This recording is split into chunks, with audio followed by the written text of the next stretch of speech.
नमस्कार दोस्तों, अपने पाठशाला चैनल पर आप सभी का हार्दिक स्वागत है। कैसे हो मित्रों? मैं आशा करता हूं कि आप सभी स्वस्थ होंगे, मस्त होंगे और निरंतर अपनी पढ़ाई में लगे हुए होंगे। तो मित्रों, मैं फिर से हाजिर हूं एक नए टॉपिक के साथ में। और आज का अपना टॉपिक होगा राजस्थान में पशुपालन से संबंधित महत्वपूर्ण तथ्य। तो मित्रों, बात करें आज के पहले प्रश्न की। भारत में ऑपरेशन फ्लड योजना की शुरुआत कब की गई? भारत में ऑपरेशन फ्लड योजना। तो मित्रों, अगर ऑपरेशन फ्लड योजना का संबंध की बात करें कि इसका संबंध किससे है, तो दूध से।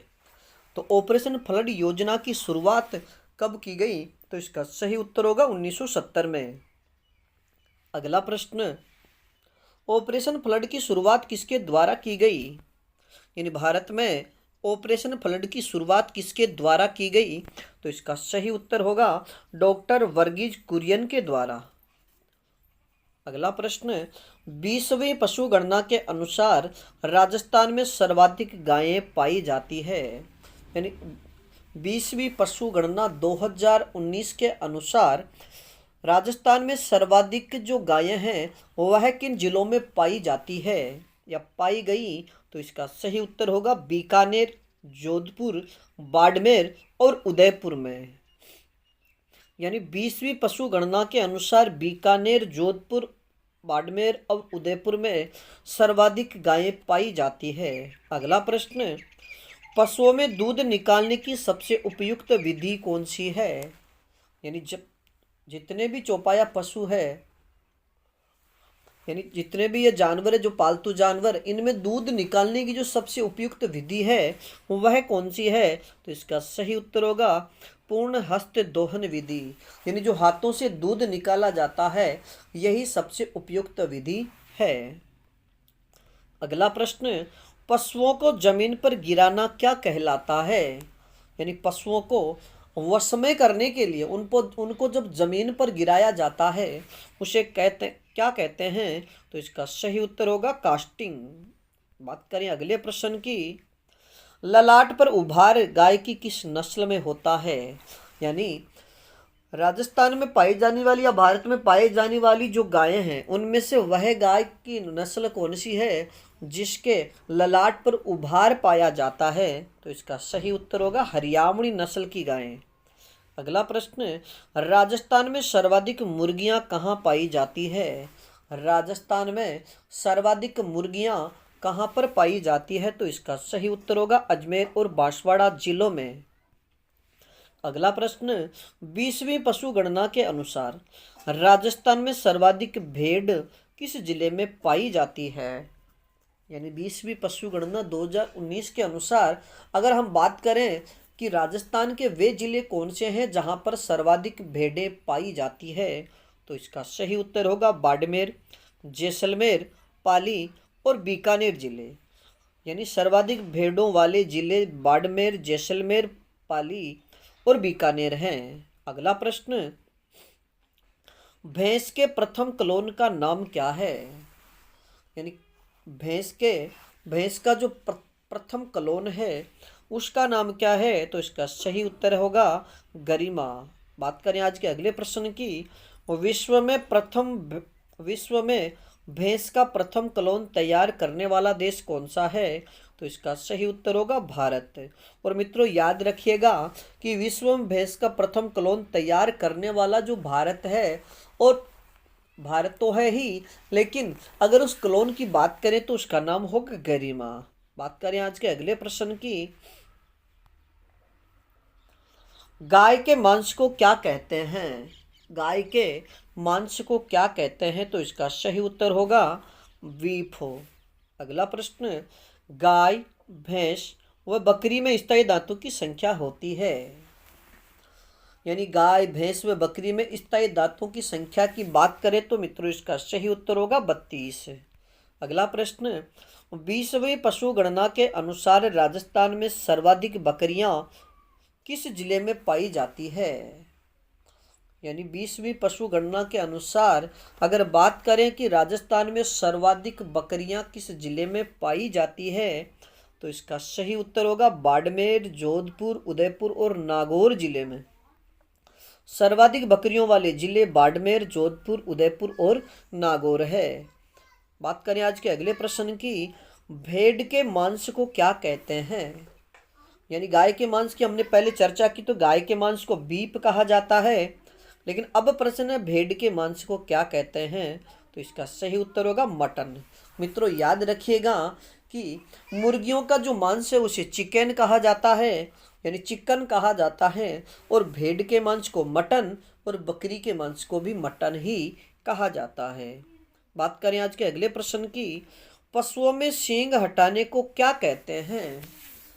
यानी पशुओं में सींग हटाने की जो क्रिया है उसे क्या कहते हैं? तो इसका सही उत्तर होगा डीहॉर्निंग। अगला प्रश्न, गाय की किस नस्ल के दूध में लैक्टोज की मात्रा सर्वाधिक होती है? यानी गाय की वह कौन सी नस्ल है जिसके दूध में लैक्टोज की मात्रा सर्वाधिक पाई जाती है? तो इसका सही उत्तर होगा साहिवाल नस्ल की गाय, और या फिर साहिवाल गाय के दूध में। और मित्रों लैक्टोज की मात्रा की बात करें तो ये 5% लैक्टोज इसके दूध में पाया जाता है। अगला प्रश्न, किस भैंस के सींग जलेबी आकार के होते हैं? यानी भैंस की वह कौन सी नस्ल है जिसका आकार जलेबी आका यानी जलेबी जैसा होता है? तो इसका सही उत्तर होगा मुर्रा भैंस। यानी मुर्रा भैंस की जो गाय के भैंस के जो सींग होते हैं वो इस प्रकार के यानी जलेबीकार होते हैं।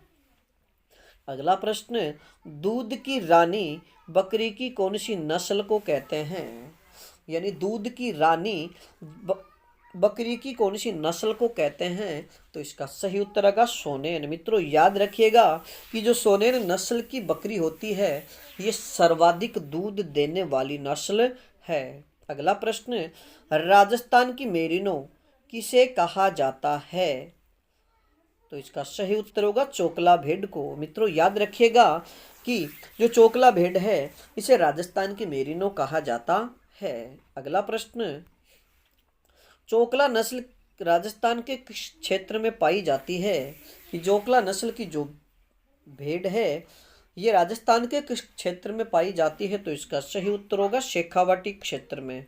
और शेखावाटी क्षेत्र की बात करें तो ये झुंझुनू, सीकर, नागौर आदि जिले और चूरू का कुछ भाग भी इसमें शामिल है।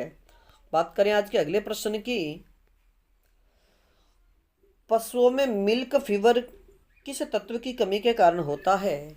पशुओं में मिल्क फीवर किस तत्व की कमी के कारण होता है? तो इसका सही उत्तर होगा कैल्शियम की कमी के कारण। अगला प्रश्न, पशुओं में आयरन की कमी से होने वाला रोग कौन सा है?